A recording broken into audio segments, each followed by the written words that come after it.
শীতকাল মানেই কড়াইশুঁটি, আর এই সময় কড়াইশুঁটির পোলাও না খেলে হয়? খুব সহজে তোমরাও বানাতে পারো। আমি ঘরে থাকা চাল দিয়েই বানিয়েছি, তোমরা চাইলে আতপ চালেও বানাতে পারো। ভালোভাবে চালটাকে ধুয়ে নিয়ে কিছুটা আদা আমি একটুখানি ঘষে নিচ্ছি। দেখো, বেশি নিইনি, অল্প আদা নিয়েছি। আদার পরে আমি পরিমাণ মতন নুন দিয়ে দিচ্ছি, নুন দিয়ে দিলাম, আর দিয়ে দেবো একটু হলুদ। আমি কিন্তু কোনো রকম ফুড কালার ব্যবহার করব না, একটু হলুদ দিয়ে দিলাম। এভাবে হলুদ দিলে কিন্তু তোমার পোলাওতে কোনো গন্ধও ছাড়বে না। ভালোভাবে হাত দিয়ে পোলাওটাকে মিশিয়ে নিচ্ছি, মানে ভালোভাবে মাখিয়ে নিচ্ছি। মাখিয়ে আমাকে কিন্তু এটা রেখে দিতে হবে। পোলাও এতে চালে আমার মনে হয় যে একটু হলুদ কম, তাই আরেকটু হলুদ দিলাম। দিয়ে আমি সামান্য পরিমাণ সাদা তেল দিলাম, তোমরা চাইলে ঘিও ব্যবহার করতে পারো, তাহলে গন্ধটা একটু বেশিই ভালো আসবে।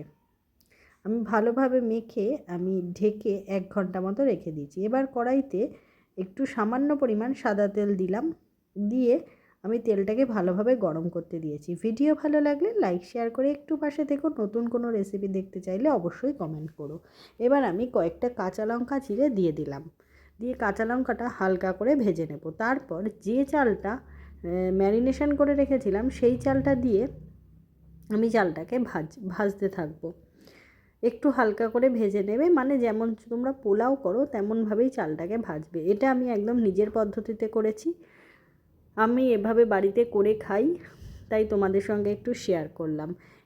এই পোলাওয়ের সঙ্গে তোমরা আলুর দম, মাংস, পনির সব কিছুই খেতে পারো। আমি ভালোভাবে চালটাকে ভেজে নিচ্ছি। হ্যাঁ, এই পরিমাণটা পোলাওয়ের বলে দিচ্ছি, 1 কাপ চাল নিলে 2 কাপ জল নেবে।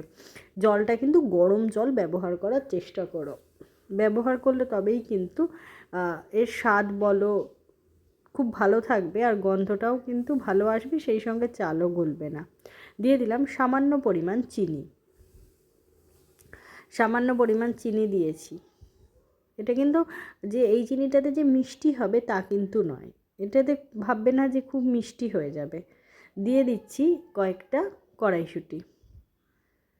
কড়াইশুঁটিগুলোকে আমি ভালোভাবে ধুয়ে নিয়েছি, নিয়ে কড়াইশুঁটিগুলো দিয়ে আমি আরেকটু ভালোভাবে ভেজে নিচ্ছি। দেখো, একটু ভালোভাবে ভেজে নিচ্ছি। আমি তোমাদেরকে বলবো এইভাবে তোমরা একবার পোলাও বানিয়ে খাও, যদি ভালো না লাগে তাহলে আমাকে বলবে।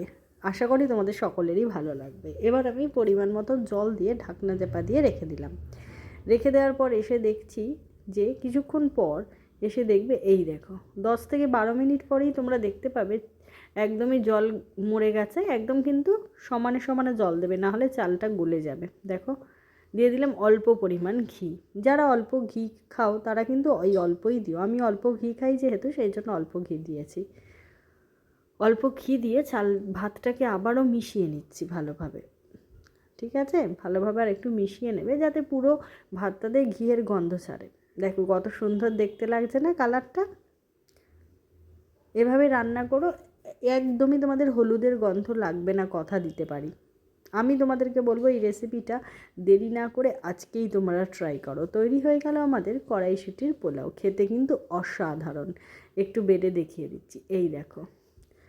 ভিডিও ভালো লাগলে লাইক শেয়ার করে একটু পাশে থেকো। জয় মা তারা।